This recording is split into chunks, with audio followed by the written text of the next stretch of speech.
Okay, council is 6 o'clock. I'd like to go ahead and call this Edgefield County Council meeting to order on April 2nd, 2024, at 6 p.m. We appreciate everybody being here tonight. We're going to start with our invocation. Our Reverend could not be here tonight, so our clerk, Aretha Eubanks, has agreed to provide the invocation for us tonight. That'll be followed by the Pledge of Allegiance. If everyone will please stand. May we please bow our head. Dear gracious and loving Father, we come before you right now, God, first and foremost to say thank you, Lord. Lord, I ask right now in the name of Jesus that you cover us all, God. Lord, I'm asking for wisdom, knowledge, understanding, and a peaceful meeting, God. Lord, cover us from the top of our head to the sole of our feet, Father. Lord, lead and guide those that make the highest decisions so that they shall do what is needed to be done for this county, God, as well as for the employees, Lord. I'm entrusting you with all of this, God, because it is you that holds it. So, Lord, I put in your hands my county council and the men and women of Edgefield County, and I will forever honor you and praise you. And in Jesus' name I do pray. Amen. Amen. Amen. Thank you. Please join us in the pledge. I pledge allegiance to the flag of the United States of America and to the republic for which it stands, one nation, under God, indivisible, with liberty and justice for all. Please be seated.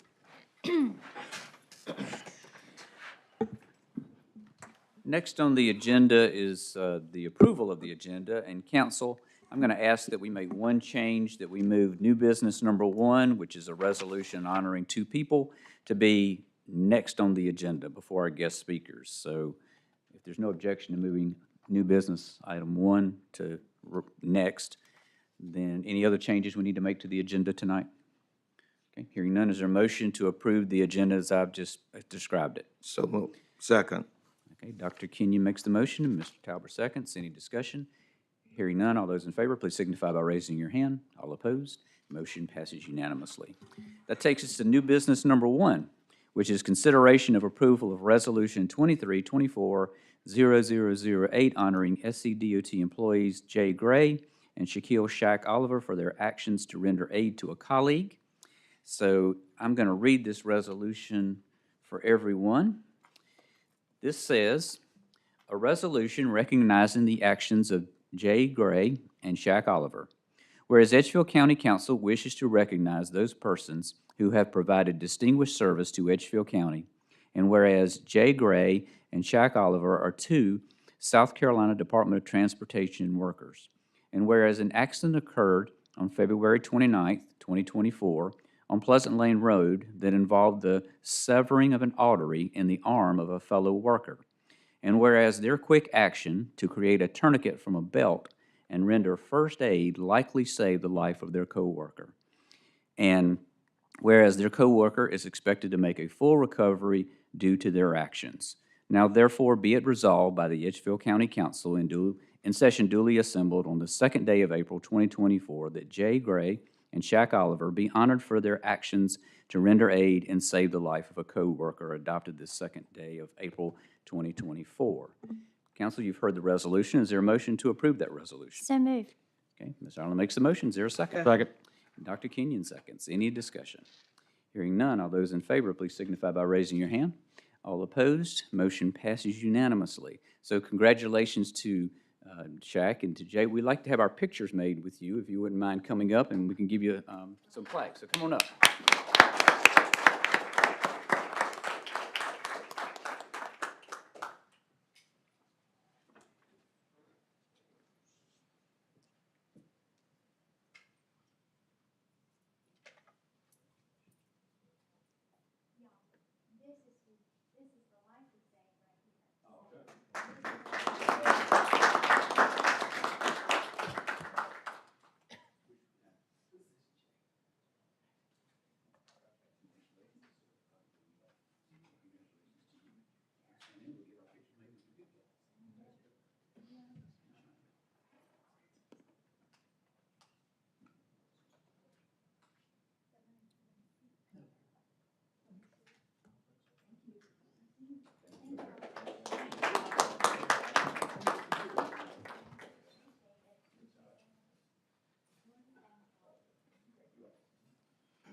It's nice to see the reunion. Y'all can go. Bye. Thank you all. All right, next on the agenda is our guest speakers. We have two tonight. First, we're going to start with Grant Davis. He does he and his group, Malden and Jenkins, do our annual external audit every year. So it's time to finally get that done. So I'll call Grant Davis up so he can give us the details on the audit. Well, Mr. Chairman, members of council, thank you for having me here. It's always good to be back to wrap up and present to you the results of our audit. We've issued a couple of documents. Ultimately, I know you don't have them in front of you because I've just brought them off of our printers, but I've got them in a box over there, and certainly give you the opportunity to look at those after today. But ultimately, the good news is we've issued a clean opinion on the county's financial statements. So if you don't hear anything else, or if you tune me out after that point, we have issued, again, a clean opinion. The terminology we use is unmodified, and you'll note that at the beginning of our report. We've also issued two other documents. One we call our auditor's discussion and analysis document, and you've probably heard me refer to that in the past. The purpose of that document is to communicate to you all the things that we're required to communicate as a part of performing the audit. And those are things, just briefly to summarize, things like we're independent of the county. We didn't encounter any significant difficulties in conducting the audit. We didn't have any disagreements with management. All those things are memorialized in this document. There's also a couple of recommendations for improvement and some communication regarding certain instances of internal control deficiencies that we identified as a part of the audit. And again, all those are communicated in that auditor's discussion and analysis document. But just to give you a brief look from a financial perspective, the general fund is typically of primary interest in any county government, and Edgefield's no different. Just to give you an idea here, the county ended fiscal year 23 with $9.7 million in total fund balance. Probably the most significant portion of that is unassigned fund balance at about $6.4 million. That's an increase in total fund balance of about $2.1 million, so up from about $7.5 million to about $9.7 million from 22 to 23. That fund balance figure as a whole, that $9.7 million, represents about 6 months of fund balance on hand at the end of the fiscal year.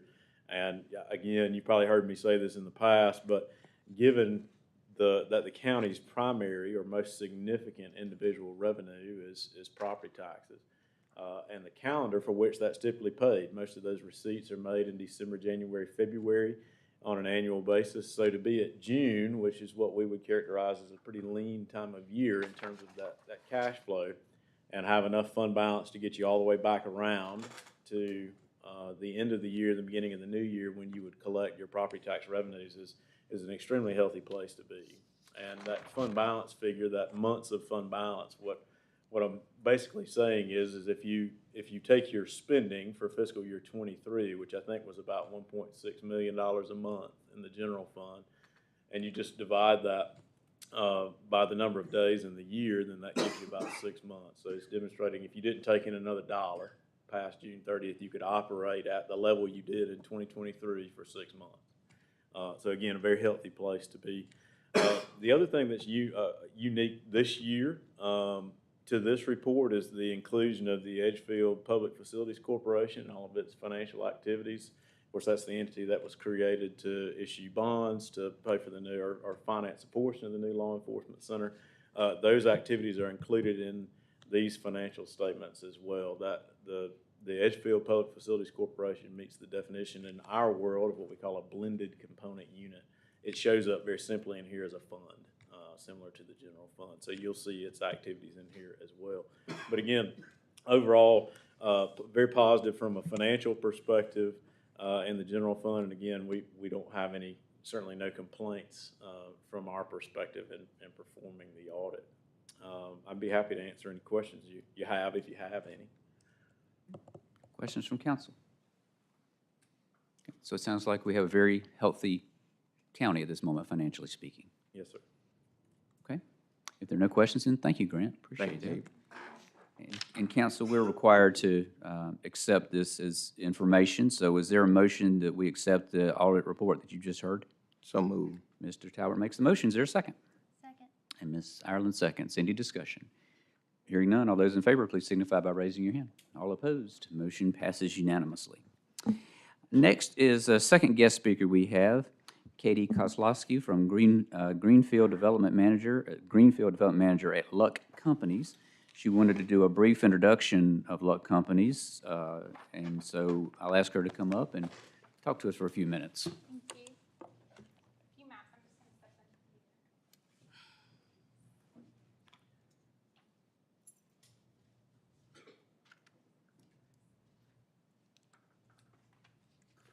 Good evening, council. Thank you so much for your time tonight. I apologize if I speak fast. Public speaking is not my strength. My name is Katie Kozlowski, and I'm the Greenfield Development Manager at Luck Stone out of Richmond, Virginia. I've been with the organization for a little over 12 years and have had the unique opportunity to have several roles in my time there. I'm here on behalf of not just the family that owns and operates our business, the Lucks, but also the family of nearly 1,000 other associates who are proud to call Luck Companies their employer. We're here tonight to introduce ourselves to the Edgefield County community, to share about an exciting opportunity that we have within this community, and to ask for your feedback, input, and help in the next few months as we navigate our permitting process. I know time is limited tonight, so I will say very high level in details, but I will provide my contact information for questions as we go forward from yourselves or from folks in the audience or the community. Luck Companies was founded nearly 100 years ago, and since 1923 has been built on a foundation of caring for people. While our business is in providing critical infrastructure materials to communities across the Southeast, our true mission and purpose is to create a positive impact and ignite human potential. Luck Companies is currently in its 4th generation of family leadership. Charlie Luck is our current president and CEO, and will be succeeded by the 4th generation of family leadership, Richard Luck, as he steps into the helm here in the next few years. Luck Companies is the parent organization to several different business units, all of which we hope to bring to Edgefield County at some point in the future, but one of which our project will focus on is Luck Stone. Luck Stone is the nation's largest family-owned and operated producer of crushed stone. What is crushed stone, you ask, or construction aggregate? It's a material that provides the foundation of the roads that we drive on, the hospitals that we visit, the schools that we send our children to, and the homes that we reside at every night. We produce that material through the extraction of a granitic-type material in a quarry-type setting. Luck Stone has a history of setting the standard in the industry for our attention to detail, aesthetic, safety, and health. Our other 2 business units are a true commitment to our creativity value as they were formed out of Luck Stone. Luck Ecosystems was founded with a focus of turning a material that most in our industry call waste, our overburden or dirt, the material that you have to remove to get down to the material that can create those construction aggregate materials. And they use them to create environmental performance products, such as stream bed restoration materials, and environmental performance products, another line of environmental performance products. They also have a sports line that can be found on not only Little League, but Major League Baseball fields across the Southeast. Our Luck Real Estate Ventures was also formed out of Luck Stone in that our business often purchases a large amount of land, and our hope was to work with local municipalities just like yourselves to find the highest and best use for that land that can work to bring more jobs and more tax revenue to the county. While you may just be meeting us for the first time tonight, we've been in and around Edgefield County for the past 2 years, working to identify a site and conducting an immense amount of research to prove the viability of a quarry in Edgefield County. We've identified a site off of Woodlawn Road, about 5 miles west of Sportsman's Corner, right on the border of McCormick County. This site will be able to provide critical infrastructure materials to the citizens of Edgefield County and the surrounding areas for over 70 years. Luckstone, as I mentioned, has a brand for exceeding expectations. We also know that our use often requires a high level of trust, not only from yourselves, but the neighbors that we will be operating near. Because of that, and because I know that it's hard to trust someone that you just met today, Luck has offered a set of voluntary conditions. If our permit is accepted, these would make these conditions legally binding, meaning at any time Edgefield County could remove our right to operate. These also work to meet and exceed the design criteria that Edgefield County has outlined in their ordinance. And you guys have a copy of all of those in your packets. We will also post these on all of our media and make them available to the community at large. The next steps, so we've submitted our application for a conditional use permit for Edgefield County. We've also submitted an application to South Carolina DHEC for a surface mining permit, an air permit, and a water discharge permit, the MPDES permit, as it may be well known as.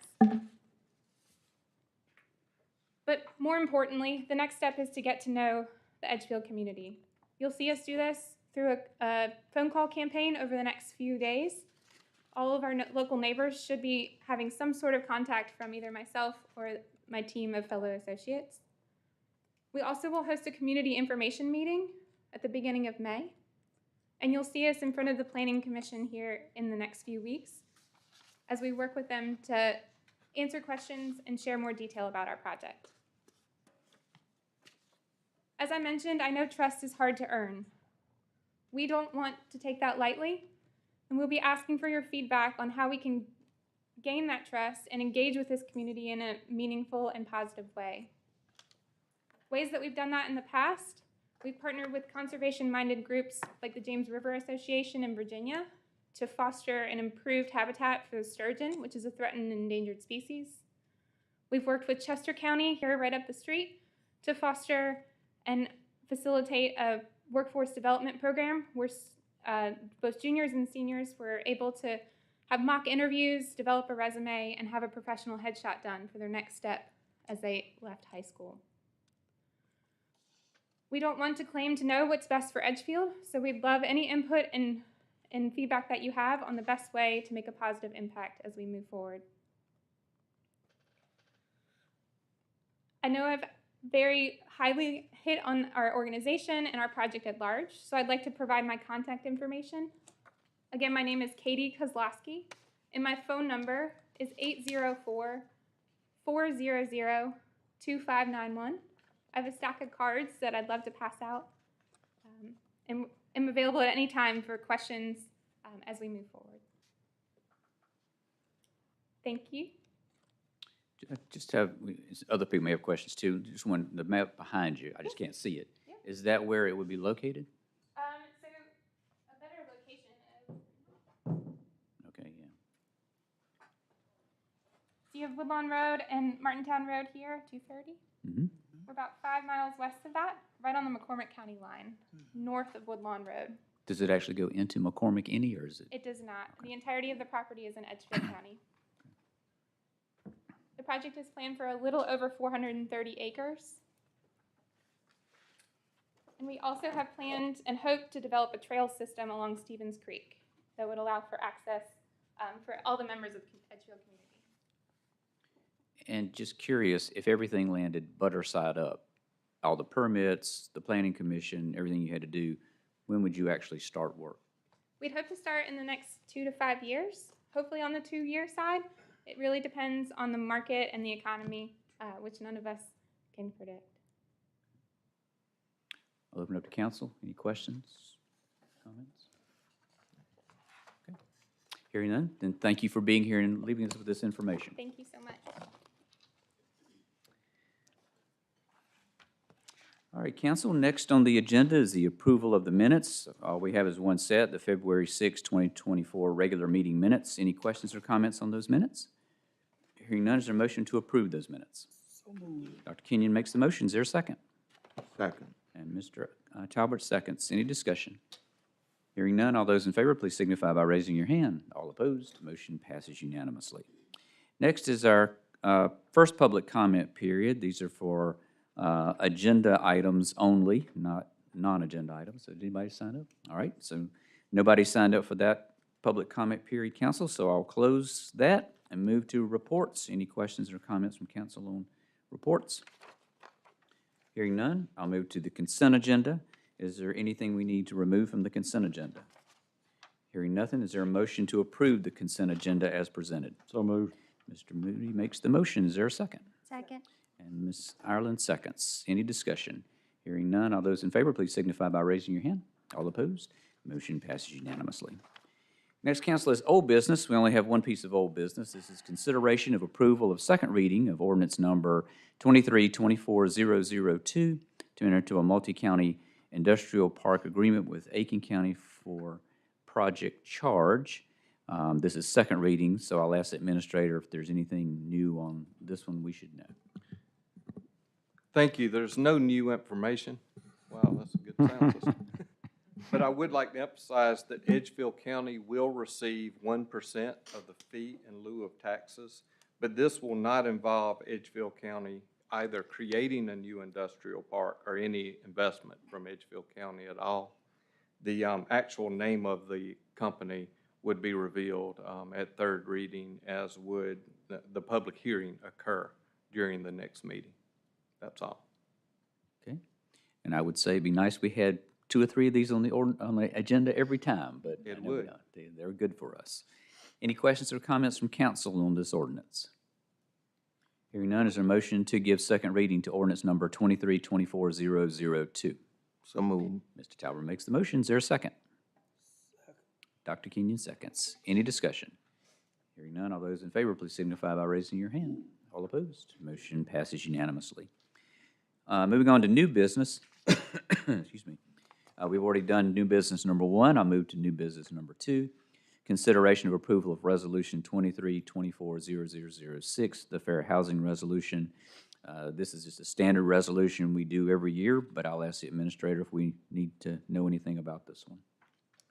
This resolution is required to be passed every year in April as a requirement of the 1989 South Carolina Fair Housing Act. And there's various government funds that rely on us passing this resolution. That's all.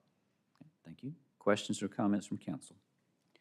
Hearing none, is there a motion to give, to approve the resolution number 23240006? So moved. Mr. Moody makes the motion. Is there a second? Second. Ms. Ireland seconds. Any discussion? Hearing none, all those in favor, please signify by raising your hand. All opposed, motion passes unanimously. Next is number 3 under new business, consideration of approval of resolution 23240007 to accept roadways along with drainage easements in Trailside 2, pending receipt of $2,765 for minor road repairs.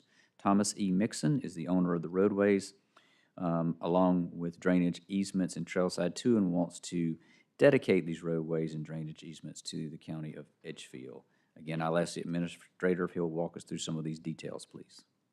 So we had received multiple requests from citizens to accept these roads into the county road system. There were aspects of our county government that thought this had already occurred. There's no reason for it not to have occurred. So we assessed the roads for suitability to be accepted into our road system. Thomas Mixon is the owner. He desires to deed the roads to us. We recommend approval upon receipt of the amount of $2,765 paid to the county for very minor road repairs. There's one sunken area leading to a cul-de-sac. There are several potholes. Stop signs needed to be upgraded, so forth, but very minor issues. So we recommend approval. Okay, thank you. Any questions or comments from council? Yes, sir. I rode out there today, and I've already talked to Doc a little bit, but the $2,700 is proposed to fix everything that's out there right now, like the potholes, and there's a crack going up the first cul-de-sac on the left in the middle. It is to fix any road sunken areas.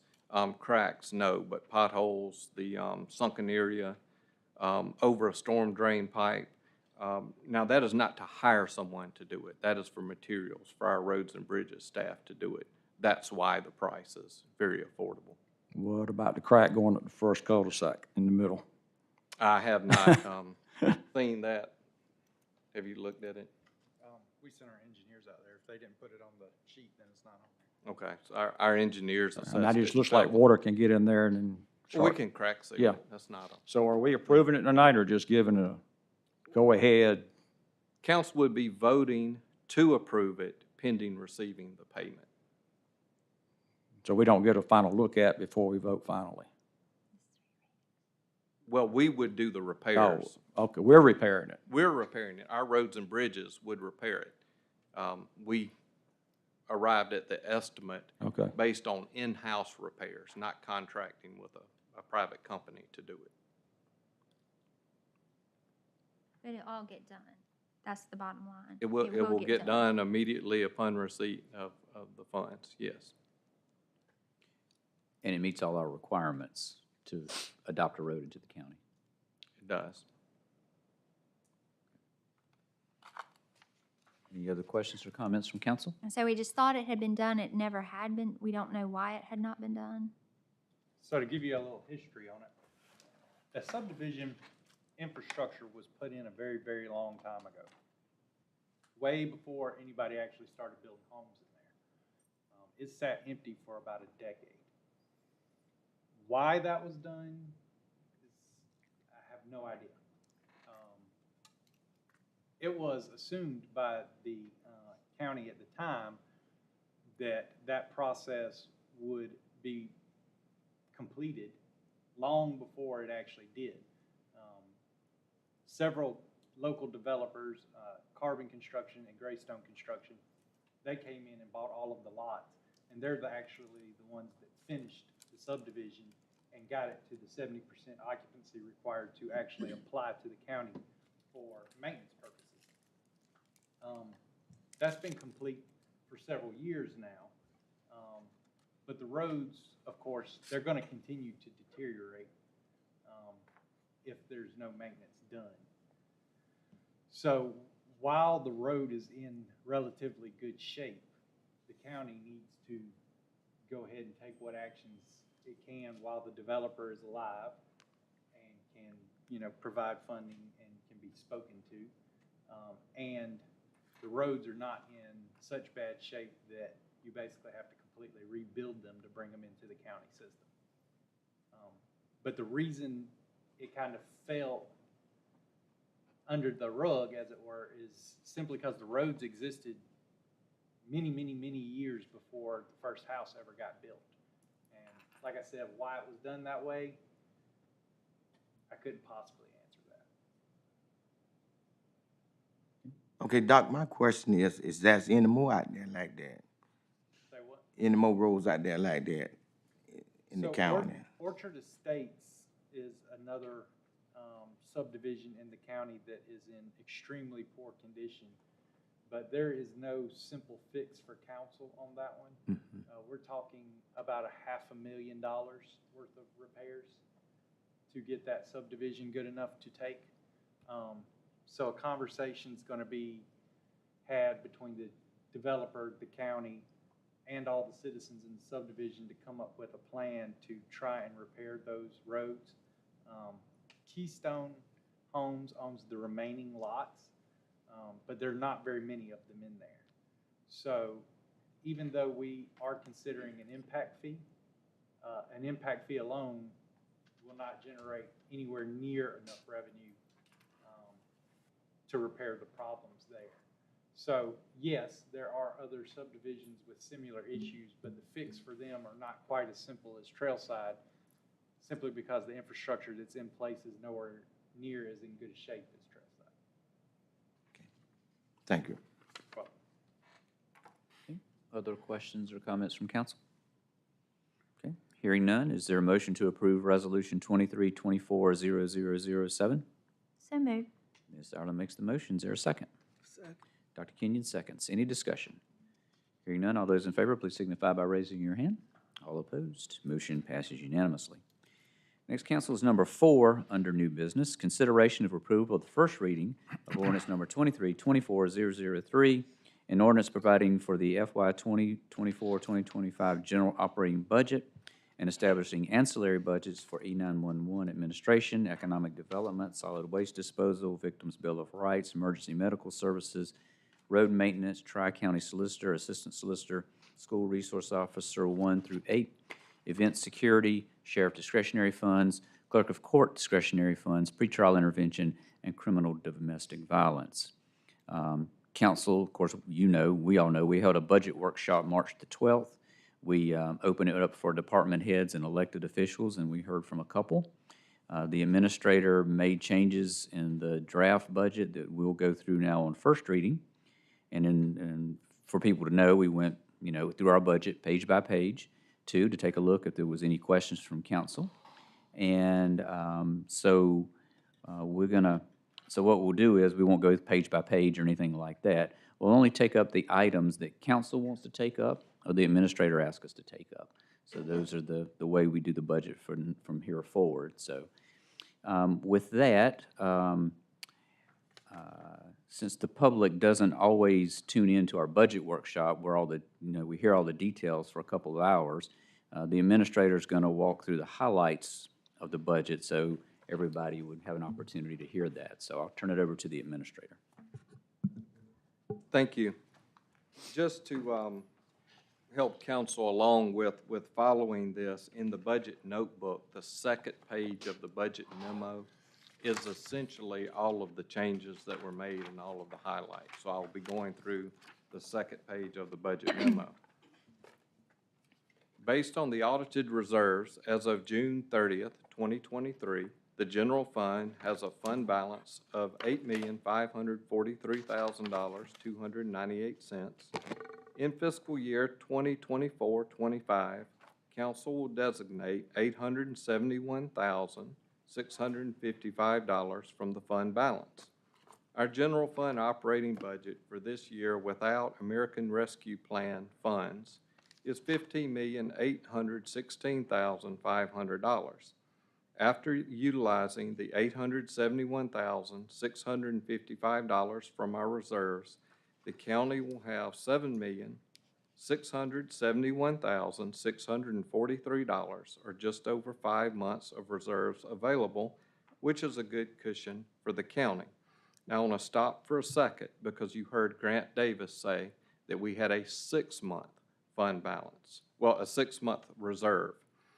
Because in budgeting, we have to account for the possible use of the fund balance to balance the budget, even though we rarely tap into that, but it's part of the budgeting process. We have to subtract that from the numbers that you heard him reference. So for our budgeting purpose, we would have just over 5 months of reserves available. We do have an actual 6 month of reserves available.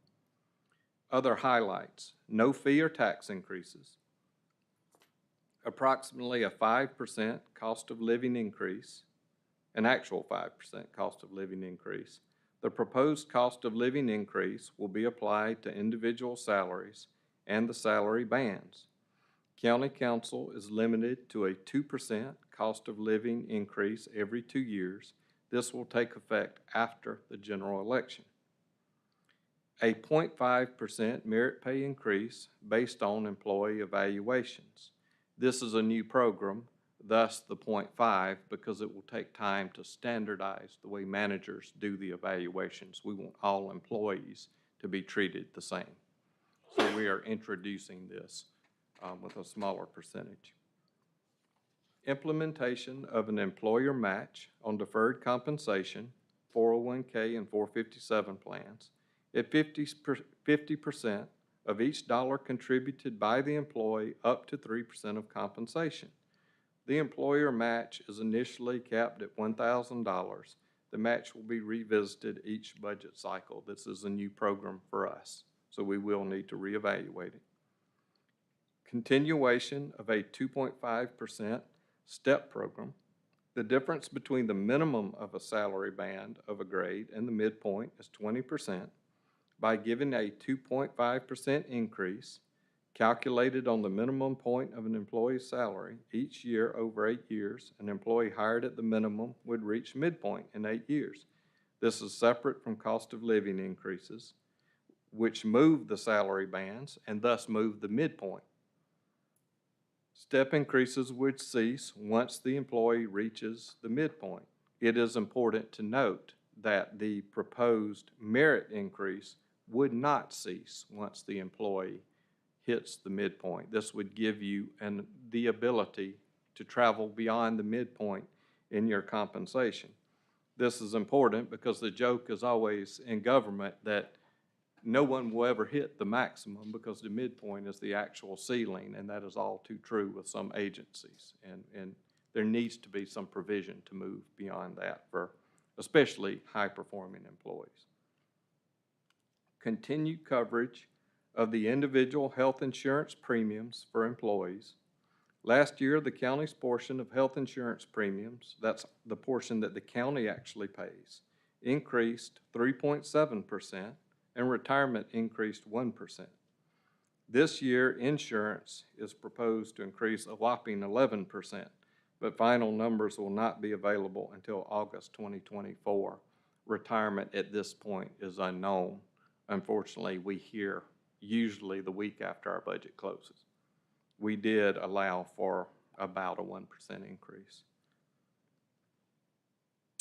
The creation of 11 full-time positions and 2 part-time positions in the general fund, and the reduction of 1 full-time and 1 part-time position elsewhere in the general fund. Total potential raises for an employee here 1 year as of July 1st will be 8%. That's all the changes that we have at this time. All right. So for the administrator, let me start with you. Are there, I know you put all these new things in here in the budget since our budget workshop, like the 5% increase, et cetera. So I know we have those in there. Is there any other thing that has popped up since then that we're going to have to amend the budget from your perspective tonight?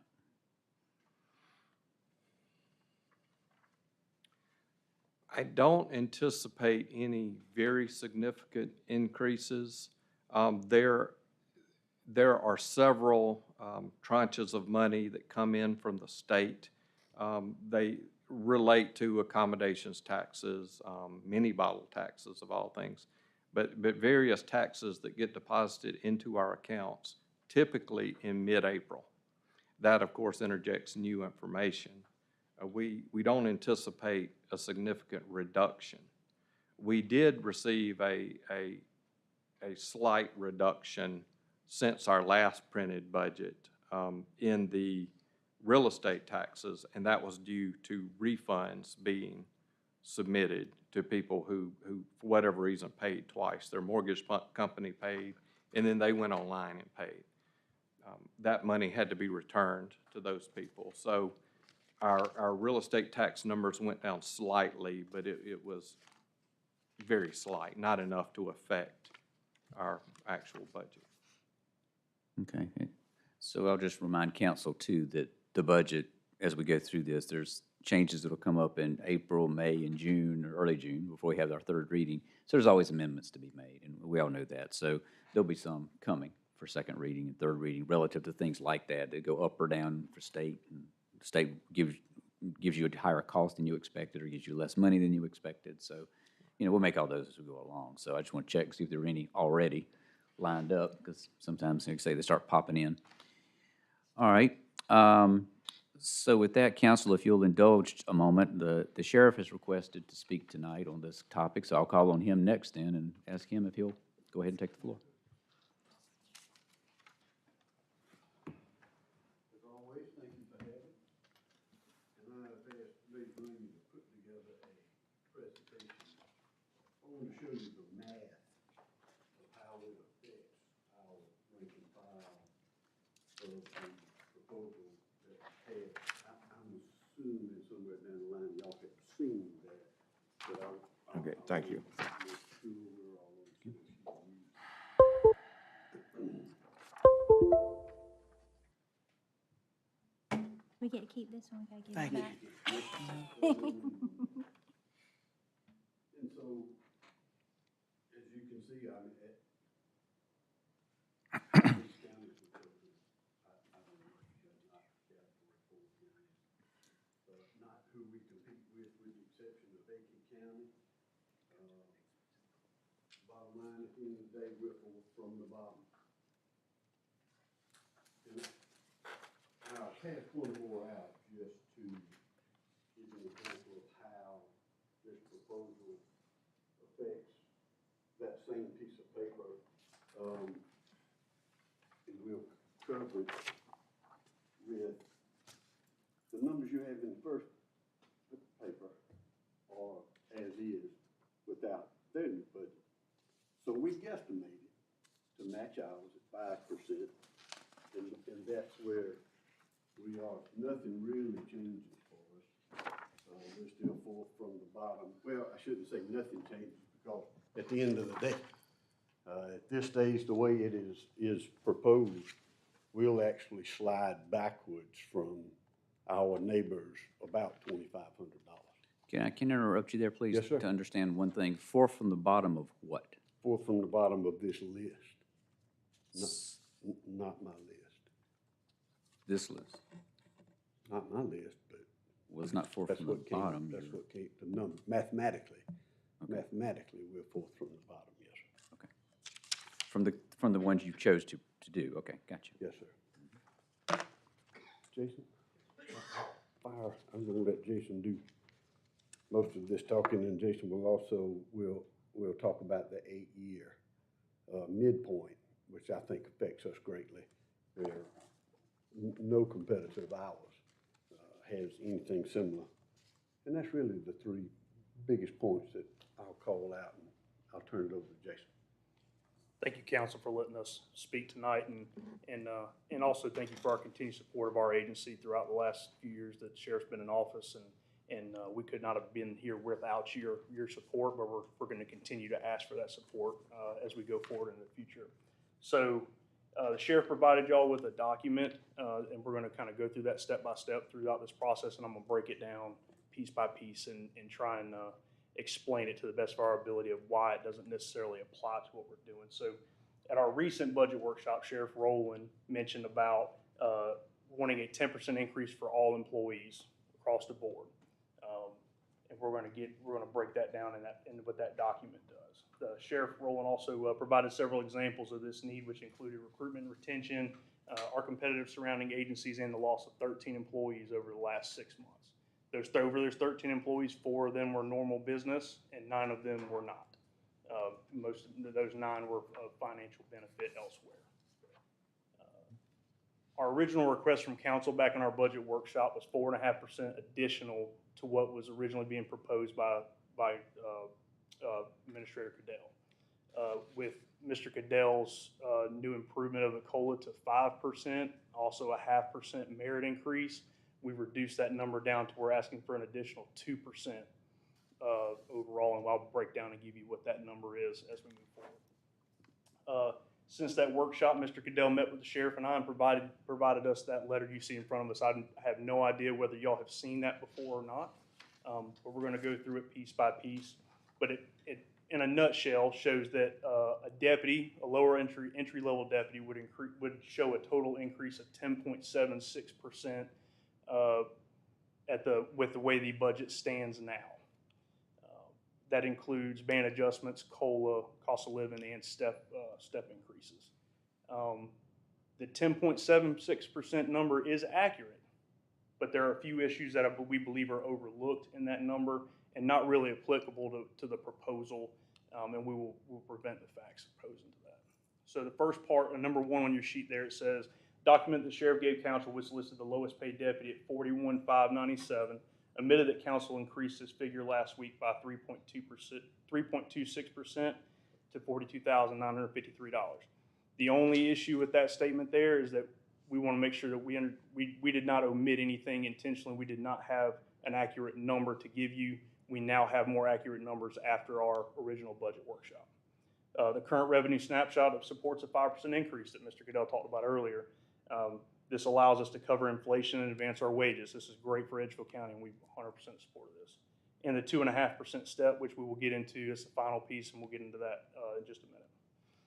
The next report says these increases total 8.26% for a new hire and a total of 10.76% for a one-year deputy.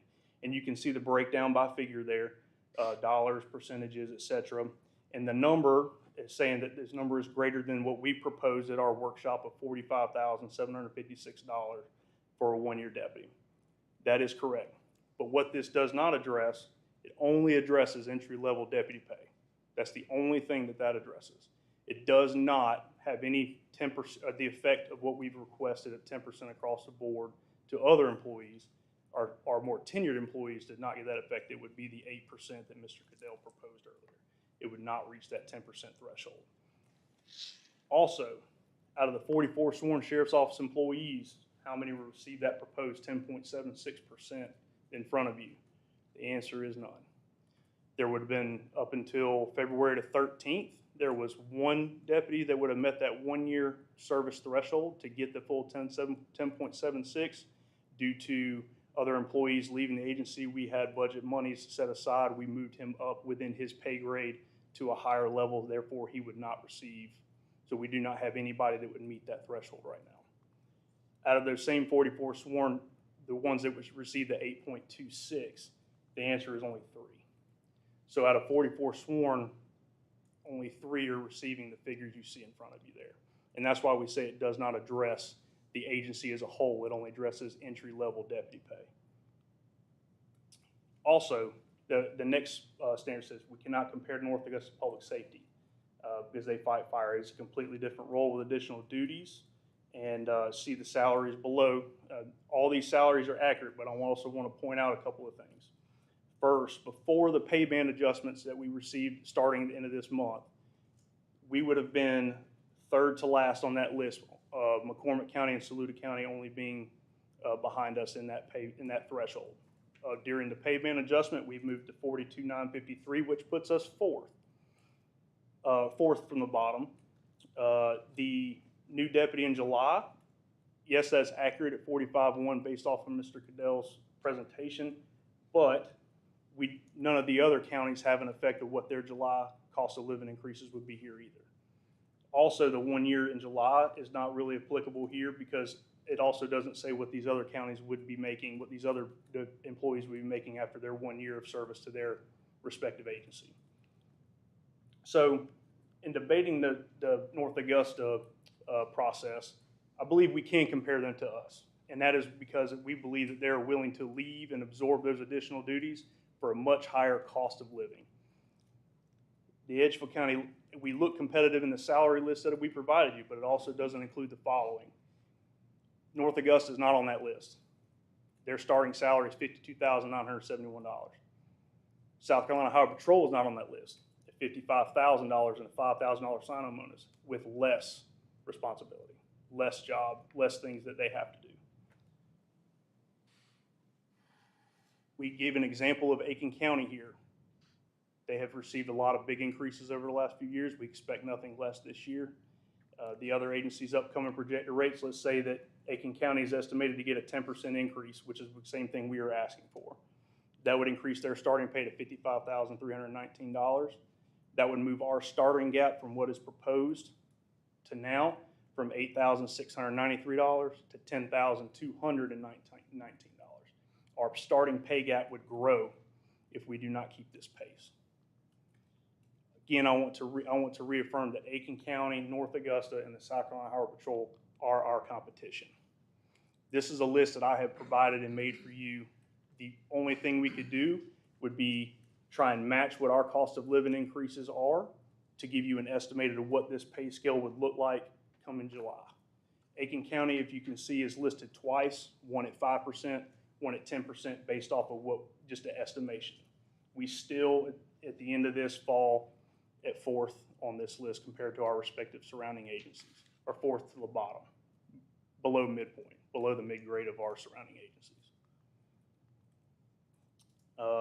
One thing that Mr. Cadell mentioned about the 401k match plan that's also on that thing, we had, but before that budget workshop, we were not aware of that proposal I think it's a great thing, and we appreciate those things, but I would argue that majority, a large portion of our employees live paycheck to paycheck and would probably not be able to participate in that program.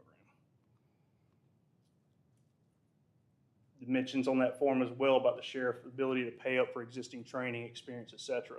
We find ourselves a lot of times having to start new but experienced employees either close to or at the midpoint of their pay grade in order to be competitive with their current salary that they make at another agency. We've also found that sometimes even with a promotion, coming here at a higher rank, they sometimes or most of the time are still taking pay cuts in order to take those positions to come to our agency for us to have experience within the county. So on previous slides, the sheriff's office employees are receiving the 5% or 7.5%. The difference the sheriff's office is requesting is 2% difference from what the county administrators proposed to what we are asking for. That total number, monetary amount in salary alone, is $29,740. That is the difference that we are asking for tonight. The dollar amount represents a 10% increase, which is a 5% COLA, 0.5% step, or 0.5% merit, and 4.5% in step increase, or 7% in COLA, whichever one you wanted to do. But this covers our dispatch records and sworn deputies that have been employed by the sheriff's office for a minimum of 1 year. Anybody employed under 1 year would not qualify for this. First off, why are we different? That's one of the big arguments that comes up for the sheriff's office of they're the same as all other county employees. Yes, we are county employees, yes we do, but we have a lot of other responsibilities that come into play. But with all due respect, the fact that a deputy and what the job they do is not a fair statement that they are the same as other county employees. First off, 24/7 coverage nights, weekends, and holidays. Does not matter what the weather's doing, when everybody's home during a hurricane, does not matter. Deputies are out, they are out working, they're away from their families. The only other county employees that can really compare to that would be EMS. Community events on days, weekends, and on off days and weekends. We do not have a big enough agency to have a community policing division that sets aside time to do those things, to go and interact with the community and build those relationships. Oftentimes, those are people that are off duty that we're paying overtime. Folks like myself, our dispatch administrator, Amanda Moore, a lot of times we are coming in on our days off to do those things to make sure that we still build those community relationships. EMS would be the only other agency that does that in the county. We have advanced training 8 hours monthly and an annual requirement from the state that has to be met on a 3-year basis. We are the only agency that is doing advanced training every month. We also carry the most liability in this county. Every time a car moves, every time it's driven, every decision that's made, every encounter with the public has a liability that's on the county and on the sheriff. The public expects perfection from us. We do our best, but if we cannot keep our experience, if we can't keep employees here and we're constantly retraining employees, we are opening ourselves up for more and more and more liability. Once again, I want to reiterate our competitive agencies are Aiken County, Highway Patrol, and North Augusta Public Safety. If you see there, I have a highlighted don't stop, can't stop. And what I mean by that is we have come a long way in the last 3 or 4 years since the sheriff came in office with our salary from where we were to where we are now. Our other surrounding agencies have also done that because of the lack of law enforcement officers within the country that want to do this job anymore. Where they have increased 15, 18, 20% in some places, including state agencies, we have done so, but still at a disadvantage. We were still 20 years behind when we started this 3 years ago. So eventually they will slow down. Eventually those big increases will stop, but we have to continue to cut that threshold down as best we can. How do we accomplish this? There's 2 options here. Obviously, is increasing the COLA from 5% to 7.5%. That's your most expensive option. We recommend increasing the step from 2.5% to 5%, and I will tell you why. Step increase in terms must decrease to be successful. 2.5% over 8 years, our turnover is too high. It's just too high. The law enforcement profession alone, through the academy, a third of law enforcement officers that graduate the academy don't see their second anniversary. They're out of the profession completely. I'm gonna give an example of how we can compete with the North Augusta Public Safety without necessarily trying to increase our wages. They also have a pay scale that is extremely similar to ours. Ours is modeled after what they do. They have a starting pay, a midpoint, and a maximum. They move their employees to midpoint over a 3-year period. They start them at probation at the end of 6 months, year 1, year 2, and year 3. Where that hurts us is if we have a 3-year deputy, the deputy has served us for 3 years, they're on their step increase 3 of 8 in this county. Or that newly proposed salary under our current 5% COLA would be $48,482 on step 3 of 8. North Augusta will hire them, that same 3-year deputy, because they reached their midpoint in 3 years. They will hire that deputy at midpoint. That same deputy goes to North Augusta and makes $63,565 for a difference of $15,083. If we kept the same pace with our step increases, that gap never breaks $10,000. It's $9,445. If we move at the same rate, our starting pay gap and our midpoint gap does not differ as much as it would if we were on an 8-year system. Also propose that we do our step increases on our anniversary dates, the employee's anniversary date, and I'll tell you why. For an example, if we start an employee in August of 2024, and that next employee, that first step increase would not be effective until July of 2026. So if we hire an employee in September of 2024, it would be almost 2 years before they see their first step increase.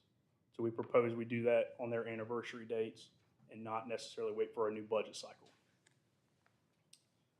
In closing, and I know I've been long-winded, but in closing, I want to touch on one thing Ms. Ireland mentioned at the budget workshop, which is law enforcement does not get into this profession to make money. We all know that, but they do deserve it. For most of us, this is a calling. For me, personally, and the sheriff, we got into this to take care of our employees. Our job, my calling, is not necessarily to serve the public. It is. That's what we do this for. It is. But our job now is to take care of our own. Our job is to represent our employees, train them best in order to go out and represent the county and represent and take care of our citizens. I want to give one scenario in closing, and I'll end. Christmas 2022, Christmas Day 2022. We had a call for service about a suspicious vehicle turned into a vehicle pursuit, which ended in a collision. That person was on the run for the majority part of that morning. Myself, other people were called in to work on Christmas Day in order to try and apprehend this person who we knew had felony warrants, been trying to catch for a couple months, and was terrorizing a domestic violence victim. We were not able to catch him, and about 1 o'clock we decided to leave the area. A couple hours later, a citizen saw that person, and the deputy encountered that person, got into a foot pursuit with that individual, and that person turned around and pointed a gun at that deputy. The deputy was not able to return fire. The person kept running. So then at that point, everybody came back to work. Our entire agency was called out, along with the North Augusta Department of Public Safety, the Aiken County Sheriff's Office, South Carolina Highway Patrol, DNR, and SLED. Just before dark, he was apprehended. There aren't any other county employees that are missing Christmas Day other than EMS to be away from their families, to take care of our community. And that is, cannot argue that. So just know that we had a great apprehension in that aspect, and we had a wonderful turnout and a lot of proud people, but they all sacrificed being away from their families to make sure this community was safe that day, including our neighboring agencies that we compete with. There's always going to be more required of them, and we deserve as a team, as a county government, to put our heads together and make sure that we do our absolute best to take care of our own. Thank you for your time. Can we answer a question? Yes. If sorry with council, I'll just start asking and we'll go from there. So, you know, all of us appreciate what law enforcement does. There is no question. You know, this isn't about, is what you do important? Of course it is. We rely on you, the citizens rely on you. What you do in every county law enforcement in every city, I mean, that's why they're there. They protect the citizens, and if you didn't, people wouldn't live here because they wouldn't feel safe. So agree with you 100% on all those things. I don't envy you. I don't want to be a police officer. It's way harder work than I ever want to do in my whole life. So I'm readily admit that. So, you know, from that standpoint, I'm with you 100%. But when it comes to some of these numbers, not quite with you on some of this, and I'll tell you why. So first, the comparisons you're making are not apples and apples. To compare yourself to Lexington County, Aiken County, Richland County, even North Augusta, you're comparing yourselves to places that either A, have a lot more rooftops, a lot more industry, more giant tax base than we have, and they have a whole lot more money. Some of those places actually run water systems and have other income streams that we don't have. So my point is, we're never going to catch up. We could give you a 10%, a 12% pay raise every year, and you won't catch these people. They're still going to pull away from you. So it's an arms race, and it's an arms race we can't win. And, you know, and so, you know, given what you do, that's why you're in the higher pay bands. The higher pay bands compensate you for that. That's why the pay bands in the treasurer's office or in the clerk of court's office or something are lower than your pay bands. There's a reason for that. That's how we recognize that your jobs are critical to what we have to do and for our citizens. So that automatically places you above other employees. So that said, you're already there.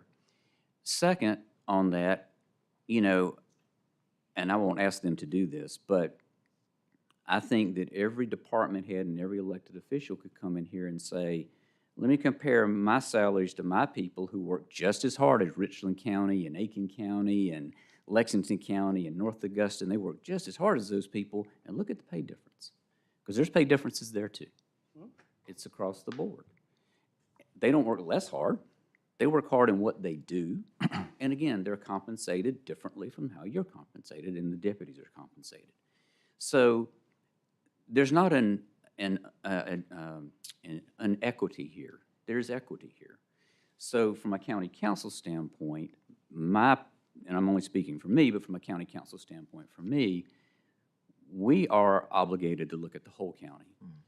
And you are obligated to represent the sheriff's office. And you should fight hard for the sheriff's office every day. And you should be here telling us these things, you know, and I don't mind that. I think that's great. You should. Every department head should. Every elected official should.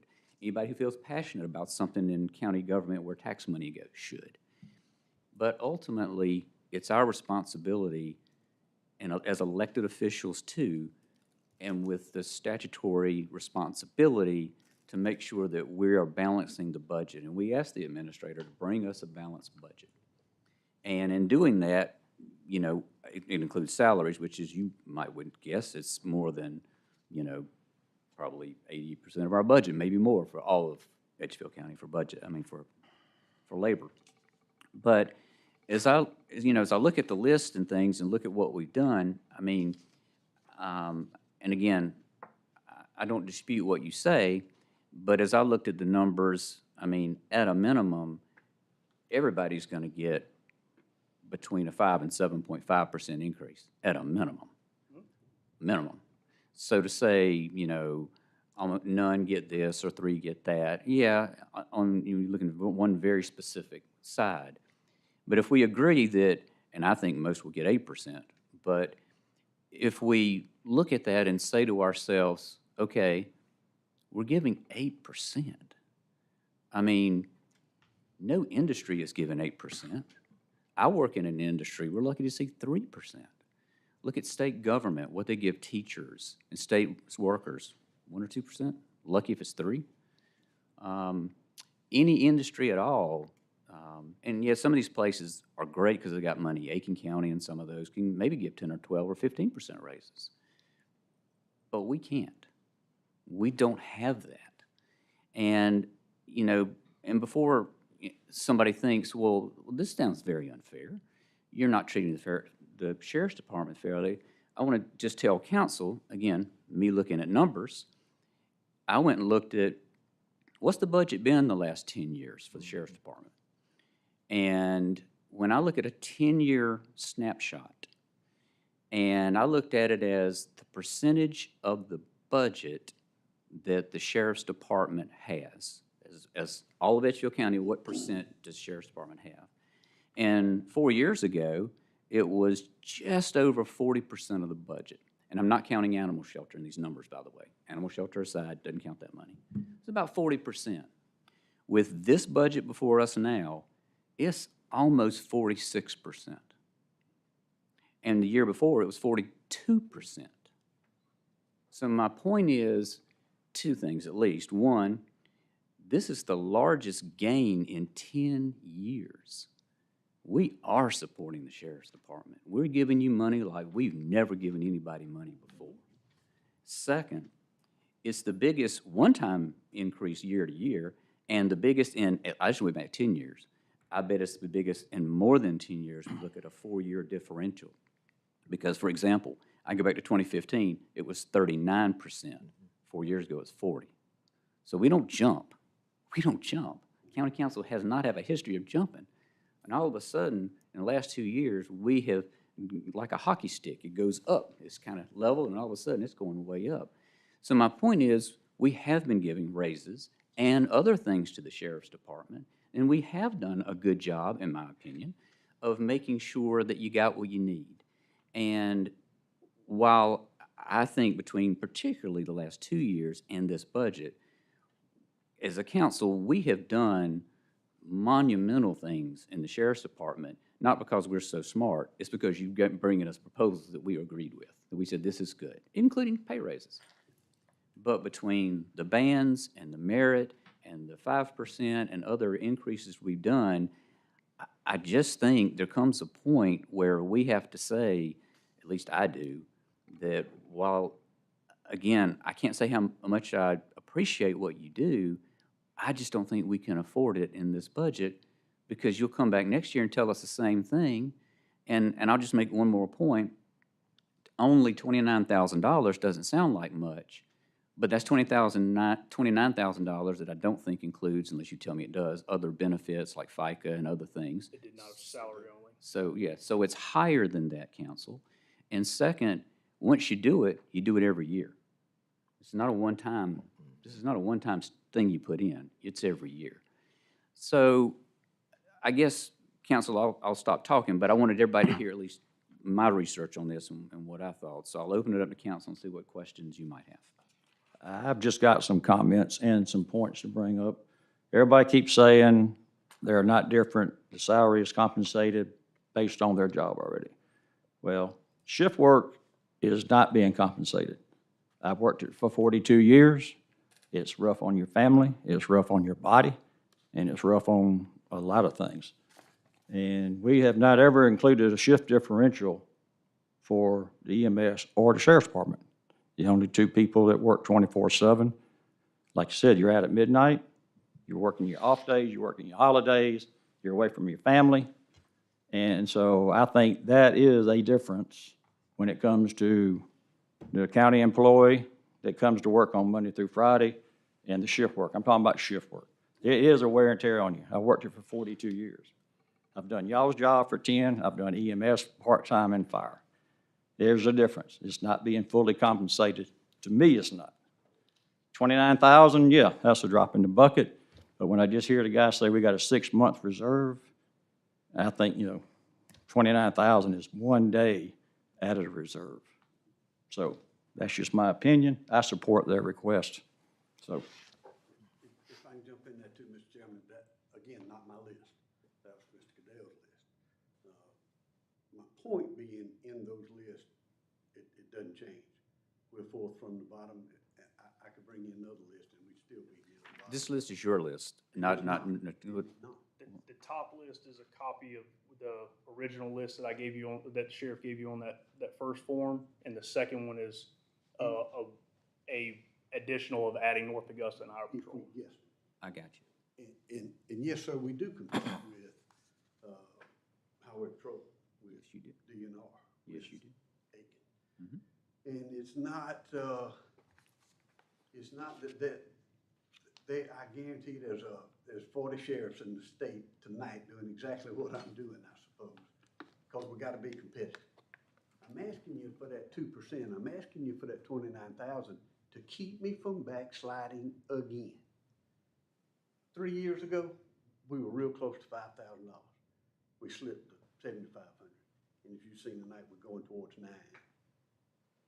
If you don't give me that 2%, we're gonna continue to not be competitive. We're gonna lose applicants. This budget's great for a new applicant, but it doesn't do a thing in the world to help me from losing. And if you remember last month, that's what my problem is. My problem is I'm losing my veteran officers. You gotta help me plug that dike just a little bit so I can keep them. And I think we're doing that. It's my opinion. All right, I understand. Okay, I would like to say, Mr. Cameron had made a valid point. And I'm quite sure that the rest of the councilmen feel the same way. You all done an outstanding job. We definitely appreciate that. If we had the money to give you all, it wouldn't be no problem. But we have other county employees. I serve on this committee along with David. When we had our workshop section, you asked, and I think Mr. Moody said to David, see, can we find you some money? David did that. I worked on that committee. I mean, trying to balance this budget is not easy.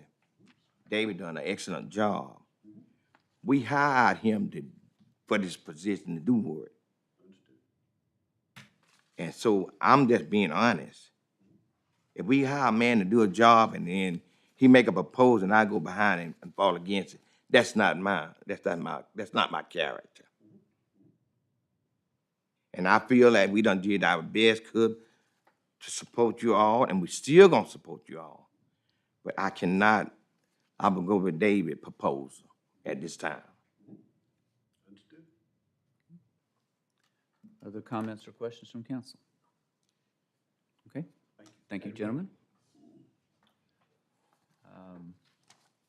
So that said, council, we've heard that. Is there any other item in the budget that council wants to discuss tonight? I have none. All right, hearing none. Did you want to do anything, Jerry? Did you want to, or not? You got to make a motion. Well, yeah, okay. Yeah, I let's just go want- through that and I will. Okay.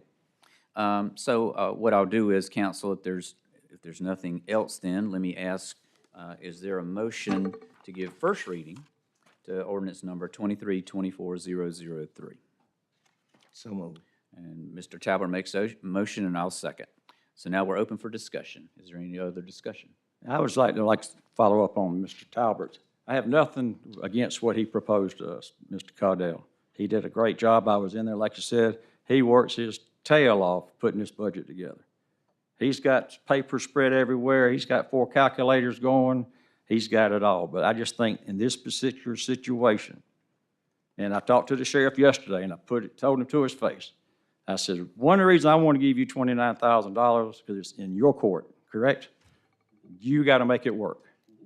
We don't have to make it work. He does. Not necessarily saying he comes back next year, because if it fails, it's on him. It's not on us.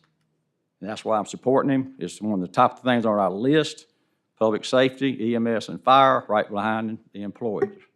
So, and like I said, if we were in dire straits for money, I might not be talking like this, but I'm making a motion to amend it and give him his 29,000, whatever.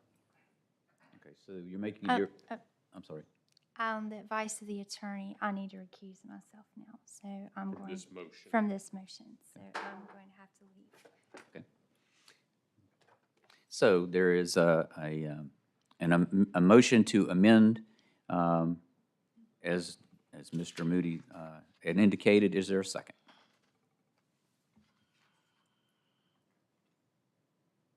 If there's no second, then this amendment will fail. So I'll ask one more time. Is there a second? Hearing none, motion fails for lack of a second. So no amendment was made. So, Ms. Ireland, you can come back in now. And we'll have to discuss it. All right. Any other discussion? Okay. Hearing none, all those in favor of the ordinance giving it first reading, please signify by raising your hand. All opposed? Motion passes 4-1. Mr. Moody votes against.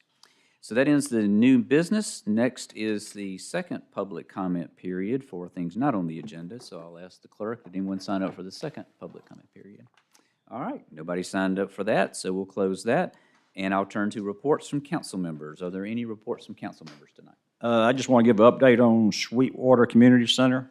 Another accolade to Mr. Cadell. He's the one that got this going. He came to me about 6 months ago asking to do something down there. And he gave me two options. One was to try to put some money in North Augusta Country Club, make pickleball courts. So the other option was let's do something at Sweetwater. He came up with the idea of a park. You see the trees coming down. We presented some pictures last meeting of the park, and I think we're going to have a beautiful thing down there. And I thank him tremendously. And I don't know whether y'all have noticed it or not, but you can hear us. Hopefully the people at home can hear us. The sound system is in. Great. Thank you, Doc. Any other reports from council? Yes, I would like to say that Betty's Academy looking great, looking very, very good. I was down there on last Sunday. It looks great. Also, just a reminder that on April 20 will be the annual March for Paul. And we have a representative here tonight that comes to before council every year to invite council to the great festivity, great food, parade, and all. And if she have anything she'd like to say, to the committee. It's April 20th. That's April 20th. Comes for every year to invite council and the rest of the constituents and, okay. It is the third Saturday. Which will be April 20th. April 20th. Okay, thank you. Any other reports from council? Okay, hearing no more then, I'll turn it over to the county administrator for his report, please. Thank you. Doc would like to speak for a second. Just on one of the items that you mentioned, the Sweetwater Community Center Park, just want to give a shout out and a thank you to Reg Williams. He's the one that took those trees down. Jody controlled the traffic for him and helped get all that done at zero cost to the county. So if you see Reg, be sure to give him a nod and a thank you.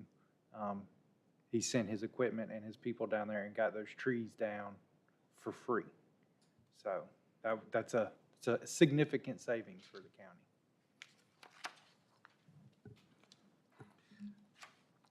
So I would actually like to add to that a little bit. One of the items I wanted to talk about was parks. And I didn't get into getting 3 bids to have the trees removed.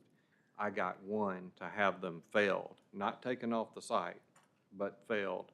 And it was $15,300 that Log Creek Timber saved the county by doing that. So thanks to Reg Williams, thanks for the sheriff's office providing traffic control.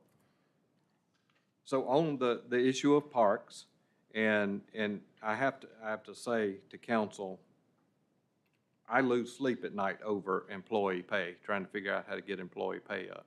When I do fall asleep, I dream about parks because we don't have any here. So we are working on parks. The picnic shelters have been installed at both Bettis Park and Scout Park. They look great.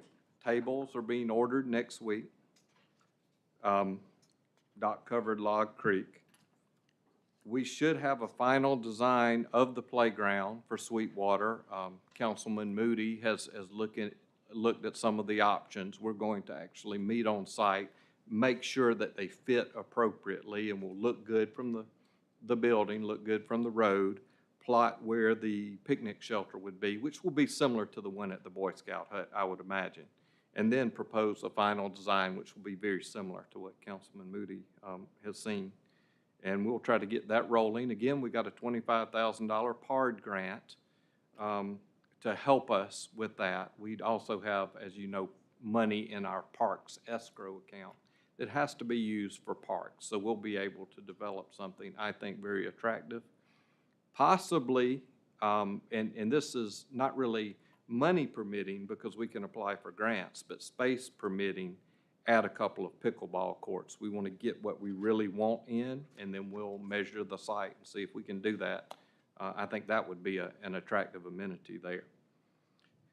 The sheriff and I met with the McCormick County Sheriff and Administrator at our Animal Care and Control facility. I think the sheriff can attest to the fact that they were very impressed with the facility. I was contacted by the administrator, and he was very impressed with our facility manager there and the operation of it. So they are exploring partnering with us. I have run the numbers. I provided them with an estimate of what it might cost per kennel. And we're not talking about them buying into our existing facility. If we did this, we would build additional kennels. They would pay the full cost of them. We would contact Saluda, say, hey, do you want any more kennel space? And then I believe our facility manager and the sheriff would like a couple of isolation kennels. So that would give us the opportunity to do that at that time. We do have funds in our animal control escrow, so that would not be money we have to find for that purpose. We do have our portion of it. And Councilman Moody already mentioned the council audio equipment. Hopefully everyone listening online will actually hear what was said tonight, and we're looking forward to some feedback on that. But that's all I have. Thank you. Any questions for the administrator, council? Okay, hearing none, we'll move into the chairman's comments. First, I appreciate everyone coming out tonight, as always, and those who are watching by YouTube. I really would like to ask those who are watching online, either live or the recorded version of this, to give us feedback about the new sound system. We'd like to hear from you. In test runs, it worked really well when those of us who listened on the YouTube side to see how it sounded, but we would like any input you give us. And we appreciate our staff pursuing this important part of communication with citizens, so thank you all for doing that. I also want to thank staff and council for working through the first reading of the budget tonight, which to me is the most important ordinance we take up each year because it impacts what level of service our branches of county government can do and therefore impacts services to citizens and what they pay for those citizens' services. So I appreciate that. Last month, I attended the Edgefield County African American Heritage Commission public reception. This group has really gotten a lot done, and as they get their final pieces of their administrative structure in place, they're beginning to take on projects. So I encourage them to continue, and I urge each of us to talk to this group of citizens so we can understand their work and support them. Finally, I hope everyone enjoys spring break next week, and this week too, of course. And if you're so inclined, I hope you also enjoy the golf tournament nearby that I hear they're having again this year. Council, there being no other business to conduct tonight, I'd entertain a motion to adjourn. So moved. Moody makes the motion. Dr. Kenyon seconds. Any discussion? Hearing none. All those in favor, please signify by raising your hand. All opposed?